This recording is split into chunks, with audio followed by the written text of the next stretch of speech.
Hi friends, இன்னைக்கு நம்ம வீடியோல லேசி மோமோஸ் தான் செய்ய போறோம். வாங்க எப்படி செய்து பார்க்கலாம். ஆனியன் சாப் பண்ணிக்கலாம்.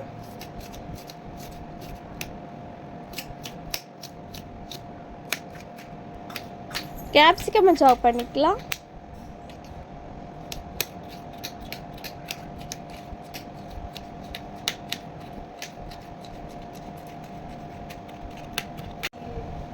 கேரட்டை சாப் பண்ணிக்கலாம்.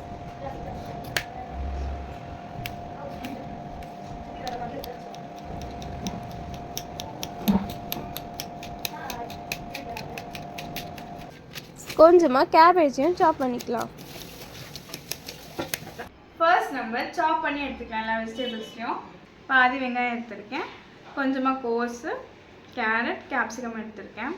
இந்த மாதிரி சைஸில் கட் பண்ணிக்கலாம். அப்போ தான் நம்ம ஸ்டஃபிங் உள்ளே வைக்கும் போது நல்லாயிருக்கும். ஸ்டவ் ஆன் பண்ணிக்கலாம். கொஞ்சமாக எண்ணெய் சேர்த்துக்கலாம்.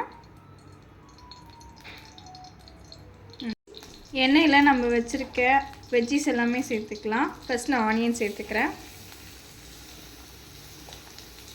அதுக்கப்புறம் கேப்சிகம் சேர்த்துக்கிறேன், அதுக்கப்புறம் கேரட் அண்ட் கேபேஜ் சேர்த்துக்கிறேன். வெஜ்ஜீஸ்லாம் ஆட் பண்ணி இதை நம்ம சாட்டே பண்ணி எடுத்துக்கலாம்.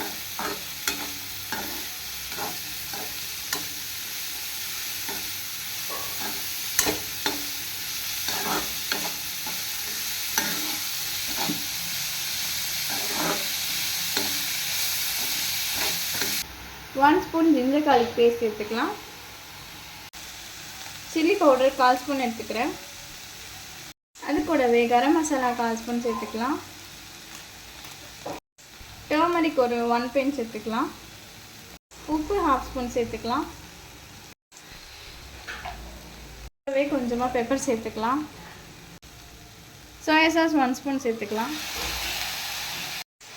டொமேட்டோ கெச்சப் 1 ஸ்பூன் சேர்த்துக்கலாம். இது எல்லாமே சேர்த்து நல்லா மிக்ஸ் பண்ணி விட்டுக்கலாம்.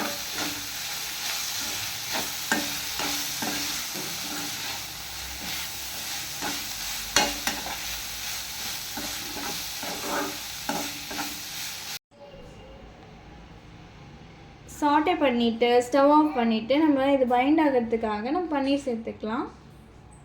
இதை நல்லா மிக்ஸ் பண்ணி விட்டுக்கலாம். இதை நம்ம பால்ஸாக ரெடி பண்ணுறதுக்கு ஈஸியாக இருக்கும் பன்னீர் சேர்த்ததுனால.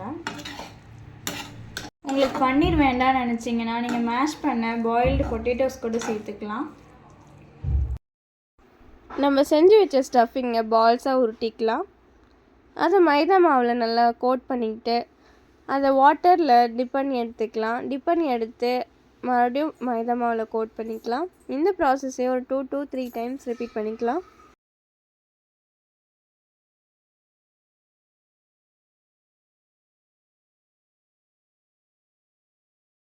இட்லி பிளேட்டை ஆயிலில் க்ரீஸ் பண்ணி எடுத்துக்கலாம். அதுக்கப்புறம் நம்ம செஞ்சு வச்ச பால்ஸுமே உள்ளே வச்சுக்கலாம்.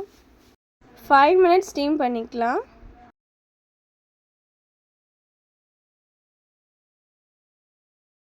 இப்போ நம்ம மோமோஸ் ரெடி ஆகிடுச்சு. அதை நம்ம எடுத்து சர்வ் பண்ணிக்கலாம். இந்த மாதிரி மோமோஸ் செஞ்சு கொடுத்தா அவங்க கிட்ஸ் அண்ட் ஃபேமிலி ரொம்பவே என்ஜாய் பண்ணி சாப்பிடுவாங்க. இது நமக்கு டைம் சேவிங்காகவுமே இருக்கும். இந்த மாதிரி லேசி மோமோஸ் யாரெல்லாம் ட்ரை பண்ணியிருக்கீங்கன்னு கமெண்ட் பாக்ஸில் கமெண்ட் பண்ணுங்கள். இந்த மோமோஸ்க்கு நம்ம மாவு பிசைய தேவையில்லை, அதை ஃபோல்ட் பண்ண தேவையில்லை. ஸோ நம்ம ஸ்ட்ரெயினே இல்லாமல் இந்த மாதிரி மோமோஸை ஈஸியாக செஞ்சுக்கலாம். இந்த ரெசிபி பிடிச்சிருந்தா லைக் பண்ணுங்கள், ஷேர் பண்ணுங்கள் அண்ட் சப்ஸ்கிரைபும் பண்ணிக்கோங்க. பாய்.